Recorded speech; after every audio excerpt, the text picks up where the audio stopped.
the heart of this nation, under skies so blue, there's a spirit that's stirring, values strong and true. from the mountains to the prairies, from the cities to the sea, we stand for liberty, for faith and family. We're diving deep into the heart of what we believe.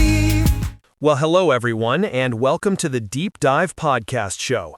We've got a really compelling and frankly quite concerning story to delve into today. It's about something that touches on the very core of human rights and border security. We're talking about a report that claims a significant number of lost children have been rescued, and it draws some very stark contrasts between two administrations. What's the main takeaway from this first off? It's truly a powerful piece of news if you look at it. The headline itself is quite striking. Trump team rescues 62K lost kids from Biden's blind eye. Essentially, this article from Red State details how, according to border czar Tom Homan, over 62,000 children who were allegedly not being actively sought out during the Biden administration have now been found and redeemed from captivity by the Trump team. It's a massive number, and the implications are, well, frankly, heartbreaking. 62,000 children? That's an astonishing figure. Can you tell us a bit more about Tom Homan's role here and what exactly he's been saying that led to this report? I mean, border czar sounds like a very specific, high-level position. Absolutely. Tom Homan, as the article refers to him, is essentially the border czar for the Trump team, or at least in this context, he's leading these efforts. He's been given what the article calls a tough job to fix years of alleged incompetence and outright refusal to enforce immigration law. Homan actually spoke about this on Fox News and then also followed up on his official X account. He stated that he looks at the numbers every day, and on a recent Friday, he confirmed over 62,000 children were found by the Trump administration. He explicitly said these children weren't even being looked for under the Biden administration, which is a pretty strong accusation, you know? The article really highlights his belief that President Trump saved over 62,000 children's lives. That's a very serious claim, especially the part about these children not being looked for. But it's not just about them being lost, is it? The article hints at some truly disturbing situations these children were found in. What exactly did Homan say about their conditions? Oh, it gets even more grim. Homan didn't hold back. He revealed that some of these children were found in sex trafficking situations, others in forced labor. He even mentioned that some were being mistreated in ways that he couldn't even discuss on air, suggesting the conditions were truly horrific. Think about that for a second. Situations so bad, he couldn't publicly detail them. That really underscores the urgency and the severity of what's allegedly been happening. The article goes on to quote him saying, "President Trump proves, again, why he's the greatest president in my lifetime. Over 62,000 children rescued by President Trump. Again, children that were ignored and weren't being looked for under President Biden." So it's not just a rescue, it's framed as a direct contrast to previous inaction. The contrast is certainly stark, as you mentioned. The article really leans into that, describing the Biden administration's stance as, quote, determined to allow in everyone, legally, illegally, it made no difference. It paints a picture of deliberate neglect.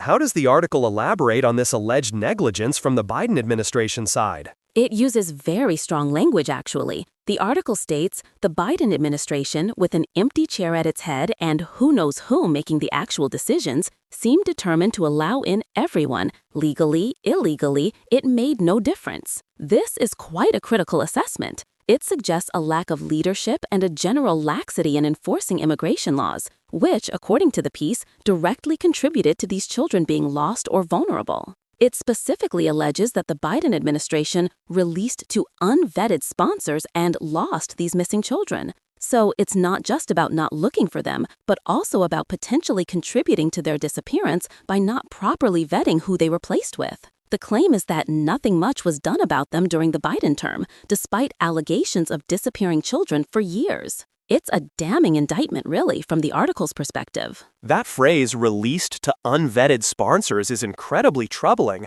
It implies a systemic failure that could have placed these children directly into harm's way. Are there any details on which agencies specifically are involved in this Trump team effort to locate and rescue these children? It sounds like it would require a massive coordinated operation. You're absolutely right. It would be a huge undertaking. Homan, in his social media post, gave credit where he felt it was due, saying, "God bless the men and women of HHS, ICE, and FBI." So it's a multi-agency effort involving the Department of Health and Human Services, Immigration and Customs Enforcement, and the Federal Bureau of Investigation. This suggests a comprehensive approach, leveraging different areas of expertise to track down these kids. The article emphasizes Homan's commitment, stating that they will not stop until we run down every lead on every missing child. It truly highlights the scale of this problem and the dedicated effort being put into rectifying it, or at least that's the narrative being strongly pushed here. It's a significant point to note that these agencies are working together on this particular humanitarian crisis at the border. It certainly paints a powerful picture of proactive intervention versus alleged passivity. Looking beyond the immediate numbers, the article also touches on the potential legacy of the Biden presidency concerning these issues.